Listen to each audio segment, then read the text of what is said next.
Frank Klose, 97.3 ESPN.com, covers the Phillies. His mailbag post every Tuesday. We answer your questions live on the Sports Bash. If you have questions for Frank, 609-403-0973. You can text us your questions, and we will answer those questions along with the questions that Frank gets in the mailbag during the week. It was Jared Eichhoff on the mound today. 3 hits, 3 runs, 3 strikeouts. Frank, welcome back. How are you, sir? I'm doing well. How are you guys? Good, Frank. We're all good. You should have been sitting at Frenchie's Tiki Bar today when they were down 8-0 to see if you could help this, comeback here. They're only down 8-6 all of a sudden. I'll take Frenchie's Tiki Bar any day of the week, no matter what the score is.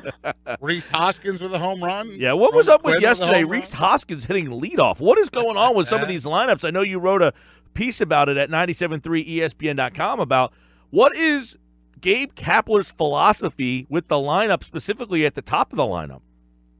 Well, it sounds like somebody, I forget which reporter actually did ask Gabe Kapler. Yeah, something you're thinking of. Go ahead. And he actually said no. So it sounds like he likes Hoskins batting second or fourth. And I know we've mentioned that kind of the way of the future is to put your best hitter second. So that would be consistent with what we see there. So who knows? You might not see Carlos Santana and Rhys Hoskins in order. Hey, Frank, they've done a lot of crazy things, though. Today, Tommy Joseph was playing left field. They've been moving guys all over the place. I mean, I guess they are just Kapler is really utilizing spring training as a time to find out all he can about, his personnel. Yeah, that's very, very true. And I think a lot of this is a favor to Tommy Joseph, too. I mean, I think they really like Tommy Joseph personally. I think they're rooting for him to remain in the major leagues, and they're going to give him an opportunity to play left field to see if, hey, maybe he can actually play some left field for them if he does make the bench as a backup first baseman, left fielder. We know that with Hoskins on the team and with Carlos Santana on the team, Joseph really can't exist as a first base only player if he's going to make a roster. So he's somebody that they actually have minor league options for, but if you can make him as versatile as possible, it gives him a chance to continue his Phillies career, or, somebody like him, if he's unable to make the Phillies roster and another team out there could use a player like him who bats from the right side for their bench, they might have done him a tremendous favor. So, he struggled a little bit. His first ball he got, he kind of threw to the wrong base, which is kind of to be expected, and that's why you have spring training. But, I think they love Tommy Joseph, the person, and they're kind of rooting for him. And this is a way to expand his possibilities, whether it's with the Phillies or with somebody else. Frank's mailbag always open, 609-403-0973. Text Phillies questions. Question from Chris: what is the plan for Scott Kingery? He had the game-tying homer last night. They've been moving him all over the place. So do we see them trying to groom him for making this team or an early call-up? What do you think? Well, I think as of right now, there's really not much of a chance that Kingery is on the Phillies opening day roster unless somebody gets hurt. And there's a couple of things at play here. Now, people like to bring up the idea of the service time clock getting started, and because if Kingery comes up a month into the season, they have an extra year's worth of control, and that is certainly a consideration. But for the Phillies right now, there really is no spot for him to play unless something changes with an injury or a trade, perhaps. But if you look around the Phillies infield, Cesar Hernandez certainly is one of the better on-base percentage guys who plays second base, and he also gives you great defense. So Cesar Hernandez isn't probably going to move off of second base. J.P. Crawford, their big-time prospect, they've been waiting for this day for years. He gets to come up and show them what he can do. His day has come, so Crawford's going to be at short. And really, if you were to sell low on Maikel Franco right now because he had a couple down seasons, you're not doing your organization any favors. So you really need to see if Maikel Franco is part of this team's future or if he's not. And in order for him to kind of answer that question, he has to play third base. So there's really no spot for Scott Kingery right now, and that doesn't even include the consideration that he only had 265 at bats at AAA last year. He might want to see a little bit more of that AAA pitching before he comes up. maybe 400 at-bats tells you the whole story on Scott Kingery and what he can do at AAA. Because he rose through AA quickly as well. So you don't want to bring him up too soon and have him in over his head. So I think with all those things considered, he's a good bet to start at AAA Lehigh Valley. But he certainly can do what Rhys Hoskins did last year and what Tommy Joseph did the year before.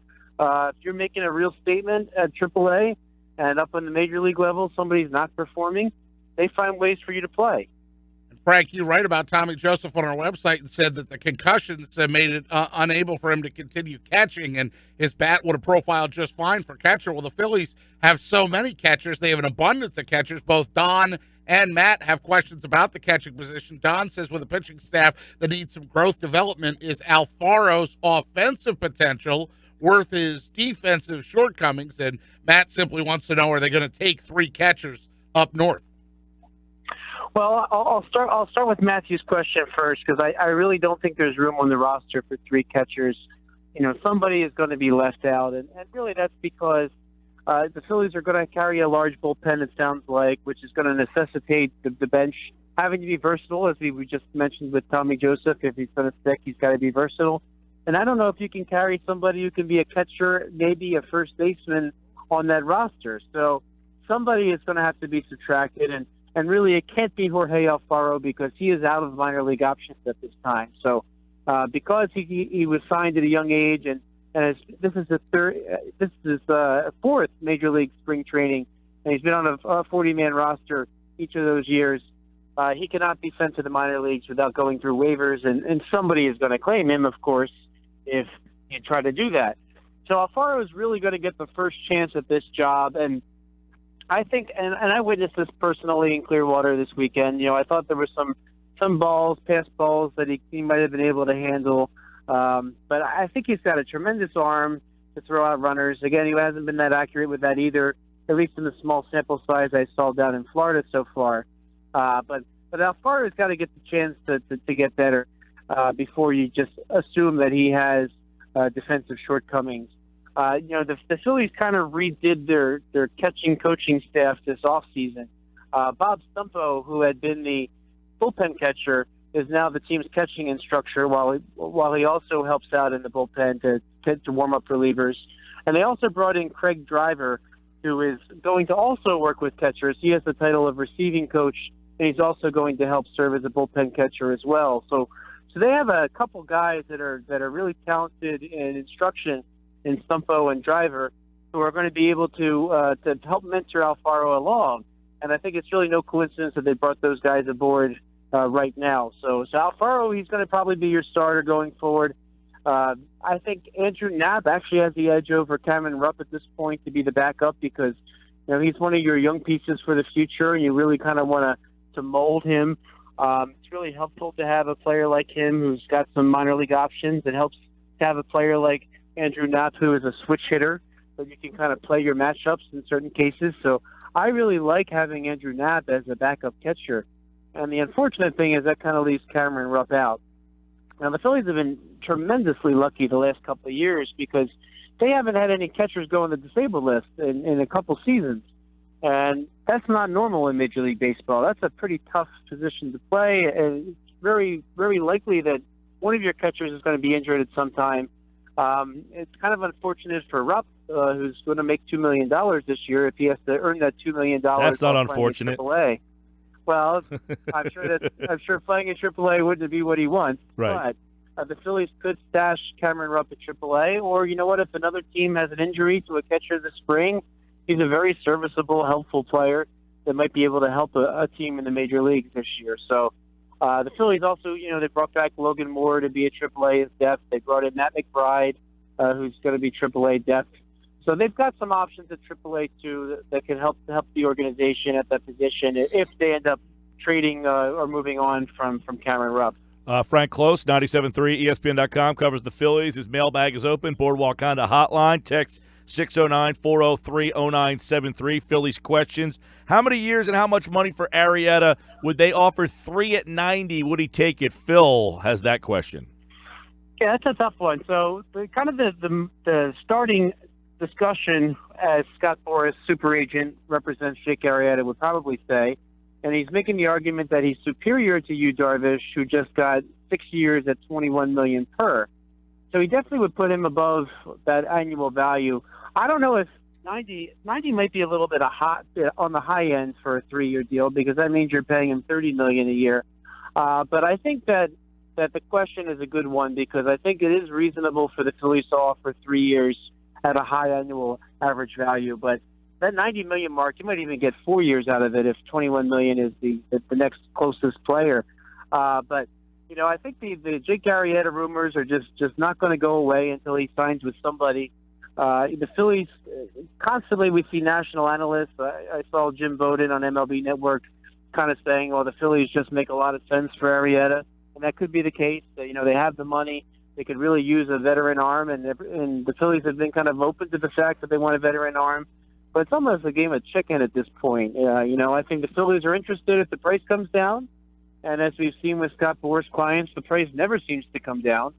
And while it might appear right now that maybe Scott Boras is going to lose out on this one, every time I think that Scott Boras finally held out for the deal that he was never going to get, somebody always gives it to him. So I would never count him out. I can't see I don't see a scenario where Arrieta doesn't pitch all year, right? At some point, you cave, right?